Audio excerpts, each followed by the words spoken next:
জোট সমঝোতা আসন বিন্যাস ভাগাভাগি এই বিষয় নিয়ে একটু আলোচনা করতে চাই। আজকেও বিএনপির পক্ষ থেকে ৮টি আসন ছেড়ে দেওয়া হয়েছে শরিক এবং সমমনা দলগুলোকে। আমি একটু উল্লেখ করতে চাই, সমঝোতার আসনগুলোর মধ্যে বগুড়া ২ আসনে নাগরিক ঐক্যের সভাপতি মাহমুদুর রহমান বান্না, পিরোজপুর ১ আসনে জাতীয় পার্টির কাজী জাফর মোস্তফা জামাল হায়দার, নড়াইল ২ আসনে এনপিপির চেয়ারম্যান ফরিদুজ্জামান ফরহাদ, যশোর ৫ আসনে ইসলামী ঐক্য জোটের মুফতি রশিদ বিন ওয়াক্কাস, পটুয়াখালী ৩ আসনে গণ অধিকার পরিষদের সভাপতি নুরুল হক নূর, ঝিনাইদহ ৪ গণ অধিকার পরিষদের সাধারণ সম্পাদক রাশেদ খান, ঢাকা ১২ আসনে বাংলাদেশের বিপ্লবী ওয়ার্কার্স পার্টির সাধারণ সম্পাদক সাইফুল হক এবং ব্রাহ্মণবাড়িয়া ৬ আসনে গণসংহতি আন্দোলনের প্রধান সমন্বয়কারী জুনায়েদ সাকি। এইগুলো আমরা দেখলাম, আমরা গতকালও দেখেছি যে ৪টি আসনে ছাড় দেওয়া হয়েছে। আসলে এই বিষয়গুলো নিয়ে শরিকদের মধ্যে একটি অসন্তোষ কাজ করছিল, বা এখনও দলের ভেতরে যারা আছেন, নেতাকর্মী আছেন, তাদের মধ্যেও সবসময় একটি মিশ্র প্রতিক্রিয়া কাজ করে। আপনি কিভাবে দেখছেন আসলে বিষয়টি? ধন্যবাদ আপনাকে। প্রথম কথা হলো, আপনি যদি গণতন্ত্রে বিশ্বাসী হন, জোট অবান্তর। জোট করবেন after election, not before election. আপনি আসন ছেড়ে দেওয়ার কে? আপনি আসন ছেড়ে দেওয়ার মানে কি? টোটাল আসনগুলো আপনি নিতে পারেন, এই জন্য আমি এটা ছেড়ে দিচ্ছি অমুকের জন্যে। আমার কাছে বিষয়টা গ্রহণযোগ্য না। কিন্তু একসঙ্গে যারা রাজনীতি করে আপনি করেন, একসঙ্গে রাজনীতি করেন, অসুবিধা তো নেই। প্রত্যেকটা রাজনৈতিক দলের আইডিওলজি কিন্তু আলাদা। সেটি থাকতে পারে, অবশ্যই থাকতে পারে, তো আলাদা। ইতিমধ্যে দুই একটা দল কিন্তু তাদের দলটাকে বাদ দিয়ে বিএনপিতে যোগ দিচ্ছে। আমি নাম বলতে চাই না, আমার মুখস্থ, এটি সবাই জানে। আমরা না সংবাদ মাধ্যমে আমি নাম বলতে চাই না, এই কারণে দরকার নাই তো। কিন্তু রেজাল্টটা হচ্ছে কি? নাম্বার ওয়ান, আপনার আইডিওলজি আপনি বিকিয়ে দিলেন। লক্ষ্য কি? একটু এমপি হবেন, আর কিচ্ছু না। একটু এমপি হবেন, আইন প্রণয়ন করবেন।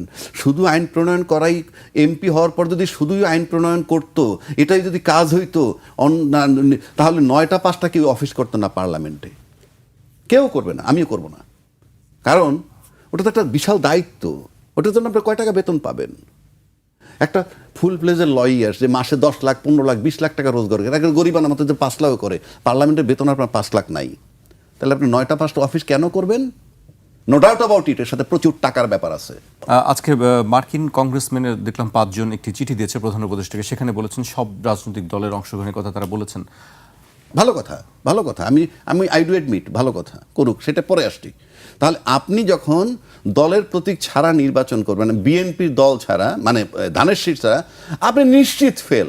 এবং এইটা যারা উপলব্ধি করতে পারছে, তারা দল বিকিয়ে দিয়ে, ভাই আমি আপনার দলে যোগ দিলাম, দলে যোগ দিলাম। এইবার তাহলে ফার্স্ট দেখেন ভবিষ্যৎ ফলাফল, পরবর্তী মুহূর্তে আপনি জানেন না এখনও তাদের ভাগ্যে নমিনেশন হবে কি হবে না। কারণ তারেক রহমান সাহেব আসার পর কি পরিস্থিতি আমরা জানি না। তারপর তাহলে আমসাল আপনার 2টা গেল, দলও ছেড়ে দিলেন, আইসে পড়লেন বিএনপিতে। তারপরে বিএনপিতে এখন আপনি বিএনপি ম্যান, আপনি আপনার দল নিয়ে আর কথা বলতে, আপনার দল শেষ। আর অন্য যারা আছেন যাদেরকে সিট ছাড়ছে, যারা নিজ নিজ দল থেকে করবেন কিন্তু বিএনপির ধানের শীষটা পাবেন না, নিশ্চিত আপনি মোটামুটি ফেল। কোনো মিরাকেল যদি পাশ করায় আর অন্য কোনো কারিশমা যদি থাকে, কারণ আপনি যদি দলে প্ল্যানই করতে পারেন যে আপনার জন্য আসন ছেড়ে দিলাম, তাহলে অনেক প্ল্যানই হতে পারে যে যাদেরকে এই আসনগুলো দিছে তাদের বিজয় সুনিশ্চিত হবে। কারণ নির্বাচন কন্ডাক্ট করবে কারা? প্রশাসন। এবং আমি বহু আগে বলছি, এখনও বলছি, 3টে স্টেক হোল্ডার এক জায়গায় আসতে হবে নির্বাচনের জন্য।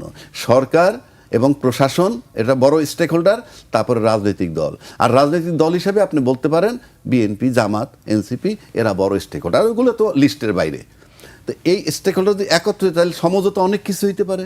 আপনি যখন আসুন, তাহলে সমঝোতা তো এটাও হতে পারে যে এইরকম রেজাল্ট হবে, এরকম ফলাফল ঘোষণা করব নাকি আমরা। আমি তো স্বচ্ছতা দেখছি না। আলটিমেটলি আমরা পুরনো দিনের, মানে পুরনো ব্যবস্থাপনায় আছি, হুইচ ইজ ভেরি পেইনফুল। তারপরে মনে করেন যে লোকটাকে আপনি নমিনেশন দিছিলেন দল থেকে, তাকে যদি আপনি এখন সরাই নিয়ে মোস্তফা কামাল বাইরে দেন, আমি নিশ্চিত করে বলতে পারি যে সেই লোকটা চেষ্টা করবে মোস্তফা কামাল যাতে ফেল করে। কারণ একবার পাশ করার পর ওই সিটটা যদি পেয়ে যায়, তার দলেরই অন্য কেউ, ওটা পার্মানেন্ট হয়ে যায় মোটামুটি। আমাদের দেশের রাজনীতিগুলো আমরা দেখি, এরা কেউ পাস না করার মানেই হচ্ছে ইলেকশন ইঞ্জিনিয়ার হবে না। আর এরা পাস করার মানে, আমি বলে দিচ্ছি, ইলেকশন ইঞ্জিনিয়ারিং করেই পাশ করতে হবে এবং এই নির্বাচন নিয়ে পরবর্তীকালে প্রশ্ন আসবে। এবং যে কংগ্রেসম্যানের কথা বললেন ইনক্লুসিভ নির্বাচন করতে বলছে, তাতে যদি কোনো কারণে নির্বাচন পর্যন্ত আওয়ামী লীগের বিচারটা হয়ে যায় আর তাদেরকে মাঠে ছেড়ে দেওয়া হয়, তাহলে আপনাকে বুঝতে হবে যে আপনি নির্বাচনের মাঠটা কোথায় যাচ্ছে। আওয়ামী লীগ মাঠে ছেড়ে দেওয়ার মানেই কিন্তু সিনারিও ভিন্ন হয়ে যাবে। আপনার বক্তব্য আমরা পরিষ্কার।